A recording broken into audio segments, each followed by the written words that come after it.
If you've been RVing for a while, you already know the basics. Bins, hooks, maybe a couple of must-have accessories. The problem is, most tips you see online are the same recycled stuff, and it still doesn't fix the real annoyances. Sliding cabinets, wasted space, messy compartments, and tools that disappear right when you need them. So in this video, we're skipping the obvious and going straight into 10 brilliant RV hacks you probably haven't seen, plus cheap storage and organization ideas and tools that actually make day-to-day RV life smoother. No expensive remodels, no complicated installs, just practical upgrades you can do fast, keep clean, and feel every single trip. Number 1. Tool clips everywhere.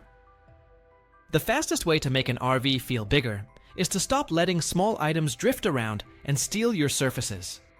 A simple spring grip tool clip, the kind that's meant to hold a broom or a mop, can become a parking spot for anything long, awkward, or annoying to store. The trick is not just buying a clip, it's placing it where your hands naturally reach so you actually use it every day. Start at the entry area because that's where clutter usually begins. If your steps pick up dirt fast, mount one clip right inside the door and keep a compact step brush there. When you walk in, you can brush the treads in 10 seconds without hunting for a broom. That keeps grit from getting tracked through the coach, and it also saves your step mechanism from getting packed with debris. If you don't want to drill holes, use a removable adhesive strip rated for more weight than you think you need. Clean the wall first with isopropyl alcohol, let it dry, then press the clip firmly, and let the adhesive cure. In RV life, right now is tempting, but adhesives need time to bite, especially if the RV is cold. If you can't wait, at least avoid yanking on it the first few hours. If you do prefer screws, pick a spot where you know what's behind the panel and keep the screw length short so you don't surprise yourself with a hidden wire or a pipe. Once you've got that first clip up, you'll start seeing other uses instantly. In the shower, a clip can hold a squeegee so you can wipe the walls after a shower and cut down on water spots and soap film. That means less scrubbing later and less moisture sitting around. In the bathroom or near the kitchen sink, a clip can hold a small handheld vacuum or a compact dustpan and brush set, which is a big deal in a tight floor plan where you don't want to bend down and dig through a cabinet every time a crumb shows up. Outside, think about all the almost organized stuff. A lot of people hang a hose nozzle by hooking it on the hose itself. It works, but it puts stress on the fitting, and fittings in an RV world get jostled and bumped. Put a clip in your wet bay or utility compartment and let the nozzle live there instead. You keep it off the ground, you stop dragging it through dirt, and you stop stretching the hose end. If you have one of those coiled spiral hoses that wants to spring into chaos, a clip gives you a clean end point, so the hose can relax instead of pulling. A clip also works surprisingly well for holding a lightweight flashlight near the entry, especially if it's the kind you grab during a late-night hookup or a breaker check. The main rule is simple. Don't ask one clip to do a job it can't do. A clip can hold a broom, a squeegee, a compact vacuum, a hose nozzle, a fly swatter, or a folding grabber tool. It's not meant to secure a heavy steel tool that becomes a projectile on travel days. For that, you want a strap or a bolted mount. Another rule that saves headaches. Don't put adhesive clips on textured, dusty, or oily surfaces and expect miracles. RV walls can have a vinyl texture that looks clean but holds residue. Alcohol wipe, dry, firm pressure, and cure time. If your RV lives in hot sun, consider a spot that doesn't bake all day, because extreme heat softens some adhesives. Once you get comfortable with clips, you can build little stations. A doorside station might be brush plus flashlight, plus a lint roller for pet hair. A bathroom station might be squeegee plus microfiber cloth. A utility station might be nozzle plus pressure regulator. The point is not to add accessories for the sake of it, it's to remove friction, so cleaning and setup become automatic. After that, you're ready for the next problem that makes RVs feel messy. Sliding, rattling cabinets that turn travel days into a constant repack. Number 2. Stop cabinet slide and rattle. RV cabinets are basically storage boxes riding through an earthquake. If you want your organization to survive the drive, you need 2 layers. A surface that grips and a way to keep containers from skating. Start with the cheapest layer first. Non-slip shelf liner. Not the thick, spongy kind that steals space, but the thin, grippy kind that comes in a roll. Cut it to fit cabinet floors, drawers, and even the top of the fridge shelf if you store items there. It won't make everything completely immovable, because physics is physics, but it reduces sliding and it also protects cabinet surfaces from scratches. If you want it to feel more finished, tuck the edges neatly and cut small notches around hinges or supports instead of forcing a wrinkle. Next layer is the container strategy. Most RV people buy bins, but they forget the bin is only half the system. The other half is how the bin interfaces with the cabinet. If a bin slides, it becomes sandpaper. One simple hack is adding low-profile, removable grip points under the bin. You can use small squares of hook and loop fastener, removable adhesive grip dots, or even those clear silicone bumpers used on cabinet doors. The goal isn't to glue the bin permanently. The goal is to create enough friction that normal braking doesn't send it into a wall. If you use hook and loop, put the soft side on the cabinet and the hook side on the bin, or vice versa, but keep it consistent so you can move bins around without everything sticking to everything. If you ever need to clean, you can peel and replace. A lot of people overdo this and then wonder why they can't lift a bin out easily. You want resists movement, not requires a workout. Another underrated rattle source is empty space inside the bin. Even if the bin doesn't move, the contents can. For breakable or noisy items, add dividers or use small pouches inside the bin. You don't need expensive custom foam. A cheap approach is rolling microfiber cloths and using them as buffers between items. It looks neat and it keeps things from clanking. For metal-on-metal noise, a strip of shelf liner between items does more than you'd expect. Now deal with drawers, because drawers are where the annoying shuffle happens. A drawer organizer that slides every time you open the drawer is a daily irritation. Put a couple of small grip pads under the organizer so it stays centered. You can also cut a rectangle of shelf liner to match the organizer footprint so it sits on a grippy base. For utensils, a small rubber band around the handle ends can stop some of the travel day migration, but the more reliable method is creating sections that actually fit your drawer. If the organizer is too small, it will move. If it's too big, it will buckle. Measure the drawer's inside width and depth, and choose an organizer that's close, then use thin filler strips if you need to take up extra space. Cheap filler can be as simple as a narrow piece of foam board covered in shelf liner, so it doesn't look like a random chunk wedged in. For vertical cabinets, especially pantry-style storage, add a front edge rule. Anything that can tip, leak, or crush should not be placed right at the front edge, where it can slam into the door. Keep the front for soft items, light boxes, or things that won't cause a mess if they fall. If you're storing cans or jars, put them in a bin with a lip, so the bin becomes the barrier, not the cabinet door. If you want to go one level up without spending much, add a tension rod across the cabinet opening at mid-height. That gives you a removable guardrail that keeps items from tumbling out when you open the door. Tension rods are cheap, adjustable, and they don't require drilling. They're also easy to remove on days you want to deep clean. The bigger mindset shift here is this. In a house, a shelf is a shelf. In an RV, a shelf is a moving platform. Your storage has to be designed like it's traveling, because it is. Once you stabilize the inside, you'll start noticing wasted space that you can turn into storage without making the RV feel cramped. And one of the best places is hiding in plain sight behind doors. Number 3. Hidden door space storage. A lot of RV floor plans have dead zones where you can't place furniture, but you can place slim storage. Behind doors is the classic example. You don't want anything bulky that hits the door frame, but you can absolutely use that vertical space if you keep it thin, secure, and quiet. Start with the simplest. Over the door hooks. In a house, you'd hang coats. In an RV, think function. A hook behind the bathroom door can hold a lightweight toiletry bag, a small towel, a hat, or a pouch with clothespins if you use a clothesline. Behind the bedroom door, a hook can hold a hoodie, but it can also hold a small organizer pouch with charging cables or a handheld vacuum attachment. The big difference from home is travel day stability. If it can swing, it can bang. So choose hooks that sit tight, or add a small adhesive felt pad where the item might touch the door so it doesn't tap. For even more storage, use a slim pocket organizer, like the kind made for shoes, but don't overload it with heavy things. Use it for light, flat items, bug spray wipes, sunscreen, small first aid items, headlamps, gloves, microfiber cloths, spare fuses, a small roll of painter's tape, and a couple of zip ties. Those are the kinds of things you always want, but you don't want them floating in a junk drawer. The key is choosing pocket depth that won't interfere with the door closing. In many RVs, doors are lighter and frames are tighter than in a house, so a thick organizer can cause rubbing or misalignment. If you're worried, test with a folded towel tucked behind the door and close it slowly. That gives you a quick clearance check without buying anything.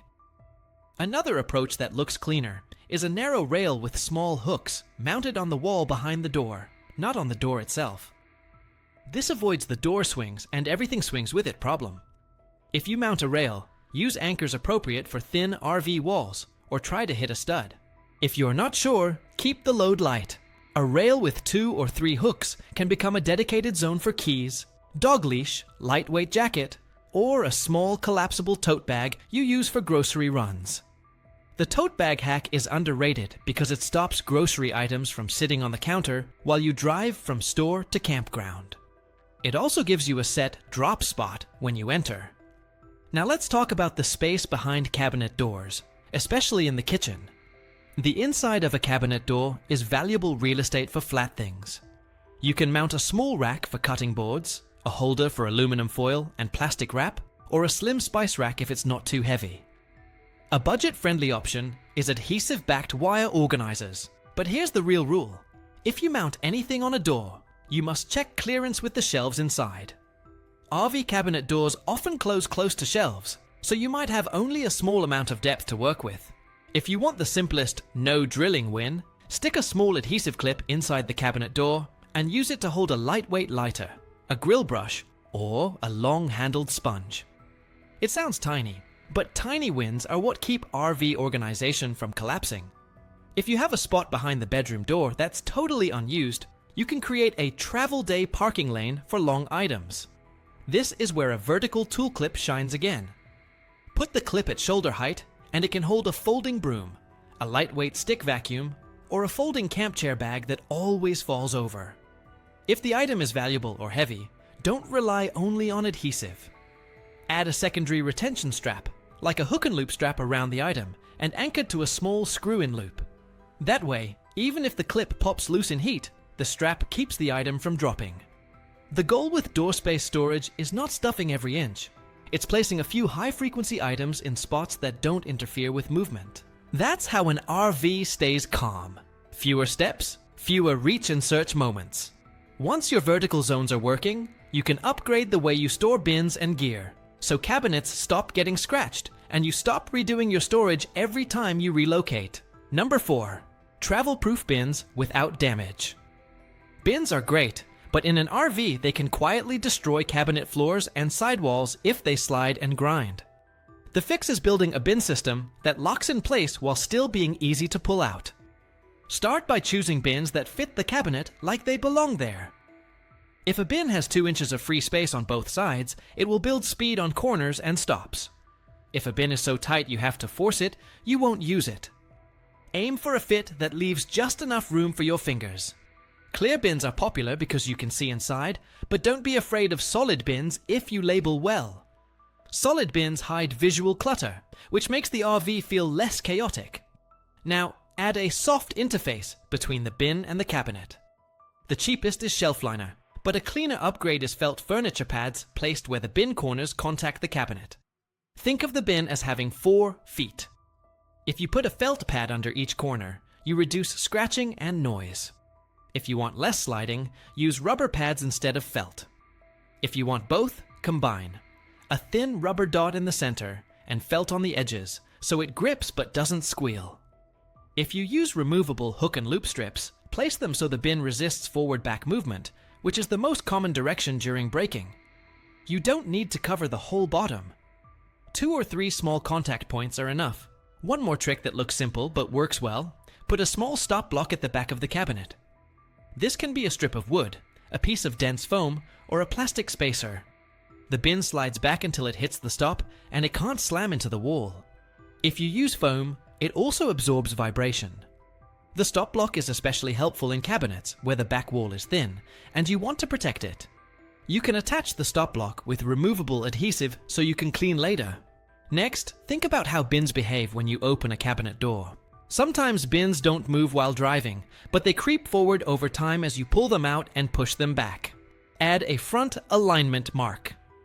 A small piece of tape inside the cabinet, right where the bin front should sit, becomes a visual cue.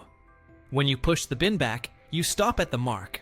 It keeps spacing consistent, and it prevents the bin from riding against the door. For deep cabinets, add a handle solution.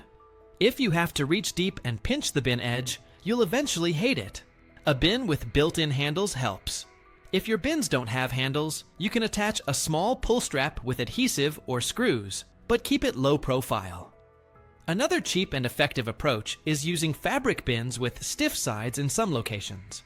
Fabric bins weigh less, they're quieter, and they're less likely to gouge surfaces. The trade-off is they don't protect from spills, so use them for dry items like towels, paper goods, or clothes. For maintenance gear, choose a bin that can be wiped out, because that bin will eventually see dust and grit. Now solve the stacked storage problem, where you have storage above storage.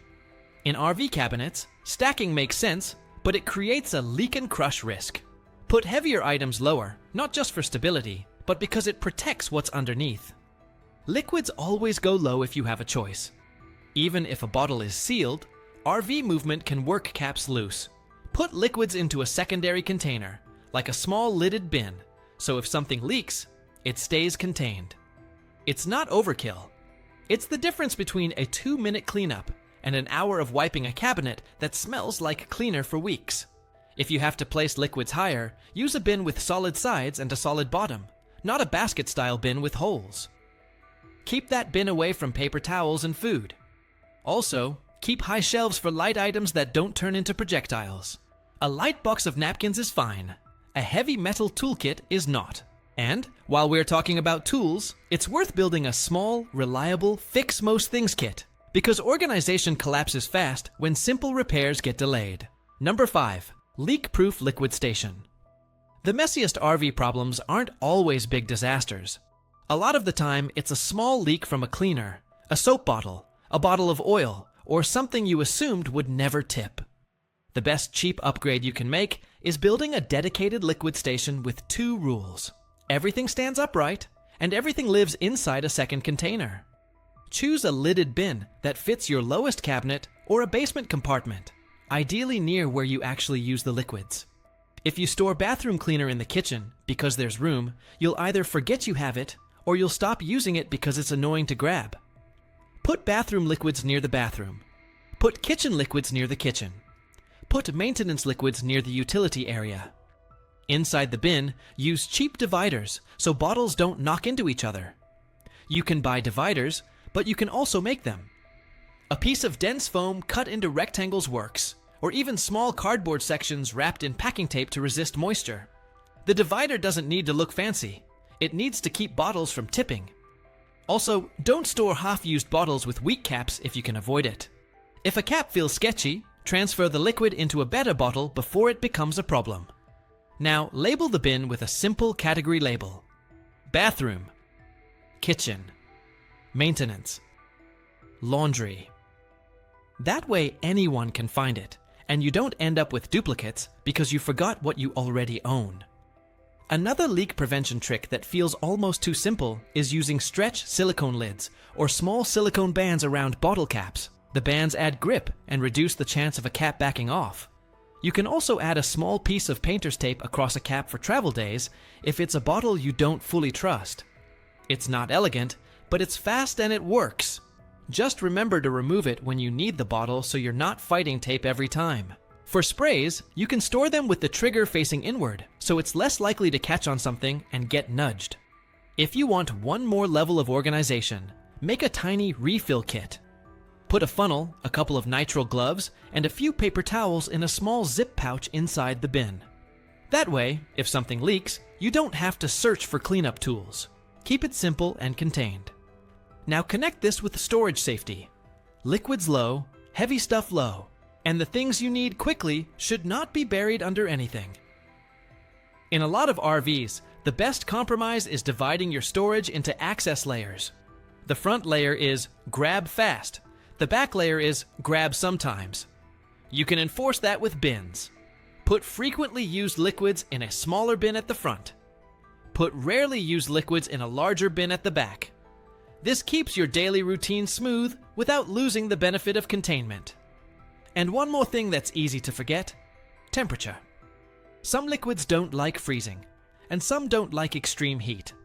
If your RV sees winter storage, avoid leaving water-based liquids in an exterior bay that freezes. Move them inside or remove them entirely. A leak-proof station only works if the containers survive the season. Once your liquids are tamed, your storage feels calmer, and it becomes way easier to keep a small, smart toolkit that doesn't sprawl across 3 drawers. Number 6. One driver, many fixes. In RV life, the right tool is often the tool you actually have within reach. A single multi-bit screwdriver and nut driver combo can handle a surprising amount of RV repairs and adjustments, especially interior issues like cabinet hinges, drawer slides, access panels, and loose latches. The reason it works so well in RVs is that RV builders tend to reuse a small set of common fastener types. You'll see Phillips heads constantly. You'll also see square drive screws, often called Robertson, especially in cabinetry and trim. You may run into Torx screws in some hardware. If you carry one tool that covers those, you're already ahead. Choose a driver that feels solid in your hand, has a bit storage system that won't rattle loose, and includes a couple of nut driver sizes for small hex head screws. This is one of those things where the cheapest option can still work, but it's worth getting one that doesn't strip screws, because strip screws turn a 2-minute fix into a headache. Store that driver in a consistent place, not in a random bin. The best place is a small, quick fix pouch in a kitchen drawer, or a dedicated slim toolbox near your main living area, not buried in the basement. Interior problems are the ones you notice daily, so the tool should live inside. Now build around that one driver with a few tiny add-ons that don't take space but save you constantly. A small set of spare screws is huge. RV screws can be odd lengths, and when one disappears, you don't want to pause your trip to hunt down the exact match. Carry a small organizer with a handful of common sizes, short wood screws for hinges, a couple of machine screws for certain hardware, and a few washers. Keep it minimal. You're not stocking a workshop, you're preventing delays. Add a roll of painter's tape for temporary labeling, a couple of zip ties for quick cable management, and a small flashlight or headlamp. Headlamp is a big deal, because RV repairs are often in awkward spaces where you need both hands. If you use battery-powered lights, keep spare batteries, and remember to describe them the way people actually talk. AA or AAA. Put a couple of AA and AAA batteries in a tiny case so they don't short against coins or keys. Another tool that earns its keep is a small magnetic parts tray, or even a magnetic wristband. RV screws love disappearing into vents and gaps. A magnet keeps them from rolling off the counter while you work. If you don't want a tray, a simple hack is putting a strip of painter's tape on the counter with the sticky side up and taping the ends down. Stick screws to it while you work. It looks simple because it is simple, and it prevents losing parts. Now, where this becomes an organization hack is when you turn repairs into a system instead of a mess. Create a small maintenance bin with your driver, spare bits, spare screws, tape, zip ties, and a tiny notepad. Every time you tighten something or adjust something, jot a note if it matters later. For example, bedroom cabinet hinge tightened, or bathroom door latch adjusted. Not because you need a diary, but because repetitive issues tell you what needs a better fix. If the same latch loosens every trip, it probably needs thread locker, a different screw, or a reinforcement plate. That's the kind of small detail that keeps an RV feeling solid. Also, don't forget to store your toolkit so it stays quiet while driving. Put a thin shelf liner under the kit, or keep it in a pouch with a zipper so the contents aren't clanking. A quiet RV feels more expensive than it is, and this is one of the cheapest ways to get there. Once you have your basic toolkit, you can store the most important specs and notes in a place you'll actually look, especially when you're outside dealing with wheels, tires, or hitch hardware. Number 7. Specs where your hands are. The most frustrating time to search for information is when you're already in the middle of a job. In RV travel, that usually means tire pressure, torque values for lug nuts, hitch bolts, stabilizer hardware, and anything else that needs to be tightened correctly. You can keep that information in your phone, and that's fine when you have good signal, full battery, and clean hands. But when you're outside, maybe dusty, maybe cold, maybe in a hurry, you want a backup that's physical and fast. The simplest hack is turning the inside of your torque wrench case or your tool case into your spec board. Write down the key torque values and pressure values on a durable label or a laminated card and attach it inside the case lid. Every time you grab the wrench, the values are right there. Keep it readable and clean. Label what each value is for, like tow vehicle lug nuts, trailer lug nuts, hitch ball, weight distribution hardware, and spare tire pressure. If you're not sure about any value, confirm it in your owner's manual or with the manufacturer, because guessing with torque is not the move. This isn't about being overly technical. It's about not damaging hardware or creating a safety problem. The nice part is, once you do it once, you stop wasting time every season. You can do the same thing for tire pressures. A small label inside the wet bay door or inside a storage hatch can list cold tire pressures, including the spare. Just make sure the numbers are correct for your setup and not copied from a generic chart. RV weights vary. If you ever change tires, wheels, or load, revisit the label. Another place people forget is jacking points. If you're comfortable doing tire changes and you know where to lift safely, write it down. Not a long paragraph, just a reminder. Again, confirm with your manual so you're lifting on a solid point, not a flimsy skirt. Now tie this into organization. Create a roadside pouch that lives in the same place all the time. In it, keep a laminated spec card, a small pen, a pair of gloves, and a compact flashlight. If you already have a roadside kit, don't scatter these items across multiple bins. Put them together. The whole point is reducing search time. Another smart move is keeping a small notepad in your torque wrench case where you can log the date you last checked lug nut torque. That helps you build a routine, especially if you travel a lot. Some people like using a paint marker to put a small witness mark on lug nuts after torquing. That way you can visually see if something has moved. If you do that, use a color that's visible but not obnoxious, and remember that it's a quick visual indicator, not a substitute for checking with the right tool. While you're building this spec system, don't forget the little things that make travel smoother. Keep the size of any specialty socket or adapter you need written down as well. If you ever lend your tools to someone at a campground, you'll know what should come back. It sounds picky, but it saves you from realizing you're missing a key piece right when you need it.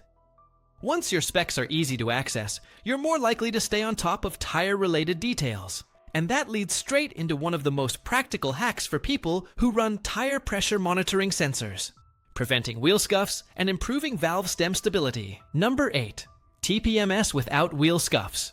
If you use a tire pressure monitoring system, especially one with sensors that screw onto the valve stems, you might notice something over time. The sensor can get close to the wheel, and depending on your setup, it can rub or leave marks. That's usually not because anything is broken. It's because wheels spin, forces pull outward, and flexible valve stems can move more than you'd expect. There are a couple of practical ways to reduce that risk, and they're cheap compared to replacing sensors or dealing with damage. First is a simple spacer idea. A short piece of soft foam insulation, the kind made to wrap around small pipes, can be cut and placed on the valve stem, so it acts like a cushion between the sensor area and the wheel face. The foam doesn't need to be thick. It needs to be soft and positioned, so if the sensor gets pulled toward the wheel, it meets the foam instead of metal.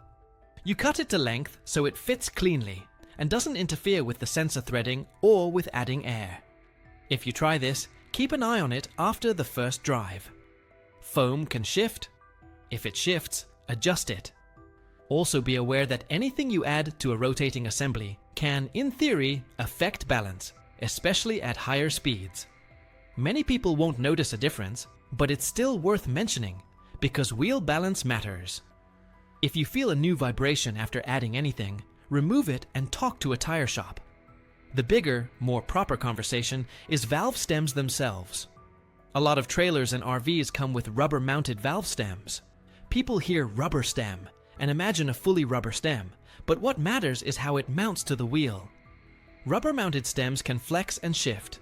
A metal valve stem setup is typically more rigid and secured with a nut, which can reduce movement and provide a more stable platform for a sensor. If you're running TPMS sensors regularly, consider asking your tire professional about metal valve stems the next time you replace tires. That's often the most convenient moment to upgrade, because the tire is already off the wheel.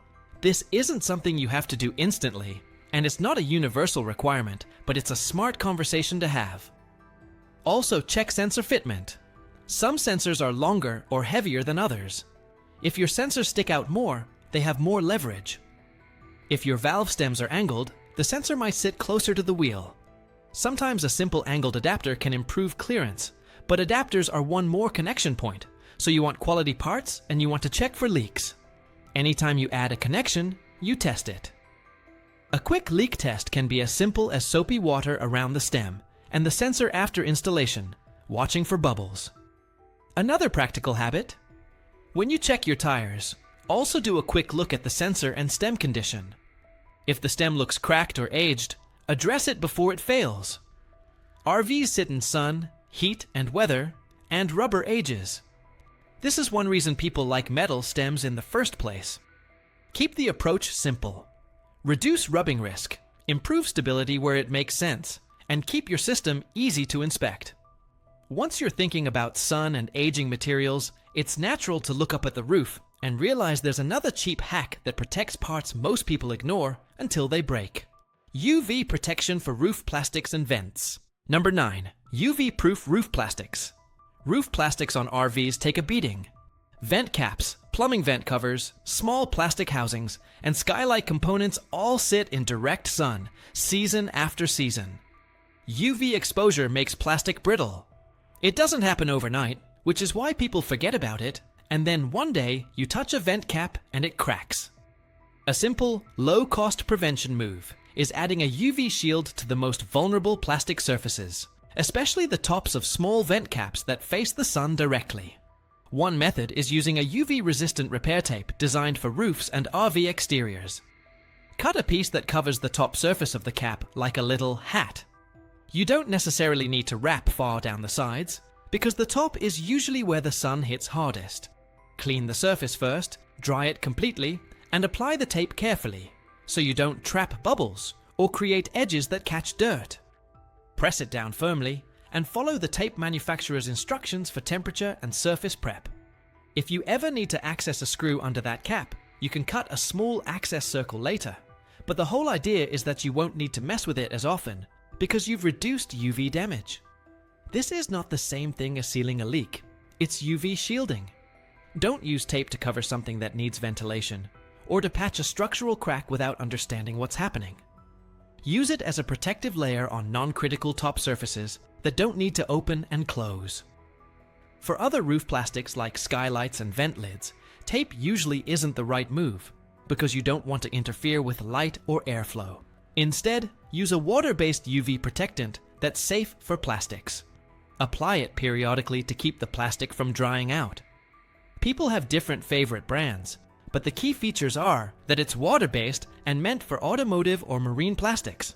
Avoid silicone-heavy products on areas you may need to reseal later, because silicone residue can make future sealant adhesion more difficult. In plain language, some coatings make it harder for new sealant to stick, and roofs eventually need resealing. So choose products that are easier to clean and don't leave a stubborn film. When you're on the roof, use the time efficiently. Do a quick inspection routine that's more about spotting changes than doing a full overhaul. Look for cracks, lifting edges on sealant, loose hardware, or anything that looks different from the last time you checked. If you see something questionable, don't poke it aggressively. Brittle plastic breaks. Gentle inspection is fine. Also, be mindful of where you step and how you distribute weight. Use the RV manufacturer's guidance for roof access because roofs vary. Some are walkable, some are not, and some are walkable only in certain areas. Again, the goal here is cheap prevention.